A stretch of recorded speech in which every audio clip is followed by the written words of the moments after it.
सांसद मनोज तिवारी हैं जिन्होंने रोहिंग्या मामले को लेकर के संसद में सवाल किया था और अब एलजी ने सीपी को लेटर लेकर इस पर एक्शन की बात की है। क्या कहेंगे आप, सीपी ने एक्शन लेने की हो गई है? मैं बहुत खुशी महसूस कर रहा हूं इस बात से कि हमारे सदन में उठाए हुए सवाल पे एक्शन हुआ है। मैं अभी 5-6 दिन पहले 377 के अधीन हमने एक सवाल उठाया जिसमें दिल्ली में रोहिंग्याज और इलीगल बांग्लादेशी घुसपैठियों को बसाया जा रहा है, उनको वोटर आईडी कार्ड दिया जा रहा है, उनको राशन कार्ड दिया जा रहा है और ये काम आम आदमी पार्टी के विधायक, आम आदमी पार्टी की सरकार सुनियोजित ढंग से कुछ सरकारी अधिकारियों की मदद से कर रही है।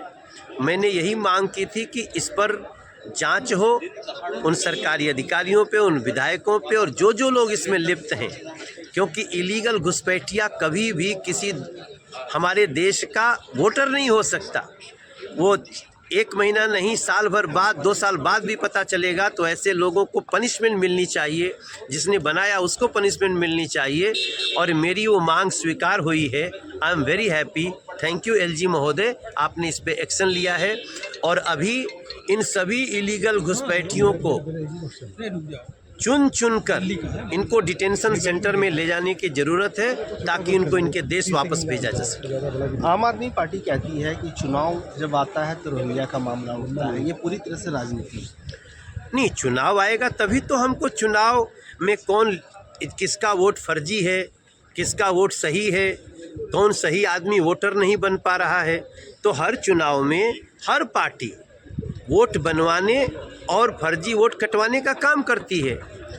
इलीगल घुसपैठिया कभी भी वोटर तो हो ही नहीं सकता, तो इलीगल घुसपैठियों के बल पे क्यों आम आदमी पार्टी चुनाव लड़ना चाहती है? मैं समझता हूँ ये चुनाव के समय ही होता है, अदरवाइज साल भर तो लोगों को यही मौका मिलता है जहाँ वो चोरी से फर्जी वोट बनाते हैं। चुनाव में हम बीएलए बनाते हैं और बीएलए जाकर के चेक करते हैं डोर टू डोर।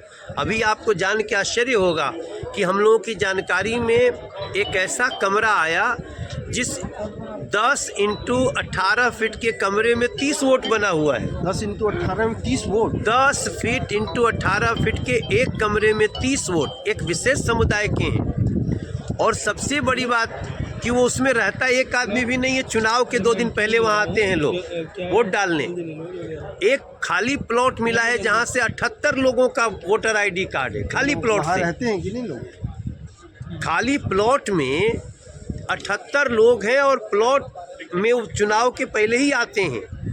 अब बताइए, ऐसे वोट को नहीं काटेंगे तो फिर कैसे काम चलेगा? फिर तो इसका मतलब है कि दिल्ली में आम आदमी पार्टी पीछे भी जो जीती है वो अपने बल पे नहीं जीती है, इलीगल घुसपैठियों के या फर्जी वोटरों के बल पे जीती है। अरविंद केजरीवाल आज चुनाव आयोग से इस बारे में मुलाकात भी कर रहे हैं कि हमारे जो है सो वोटर्स के जो है सो वोटर कार्ड दिए जा रहे हैं, लिस्ट से नाम हटा दिया जा रहा है। मुझे लगता है चुनाव आयोग को उसी समय प्रूफ मांगना चाहिए, क्योंकि इलीगल बांग्लादेशी घुसपैठिया तो वोटर नहीं हो सकता।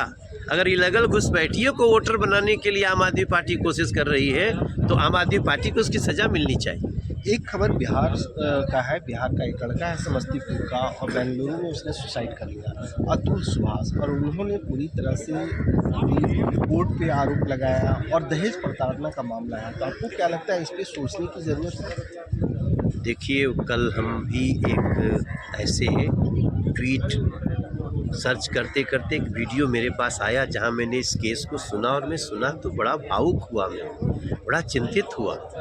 तो इसमें तो कोई दो राय नहीं है कि कानून को धता बताने वाली कुछ शक्तियां हैं जो महत्वपूर्ण जगह बैठी हुई हैं, मगर मुझे लगता है अब इस केस की समीक्षा होनी चाहिए और इसमें जो भी दोषी है उसको सज़ा अवश्य मिलनी चाहिए। धन्यवाद। मनोहर केसरी, इंडिया न्यूज़ दिल्ली।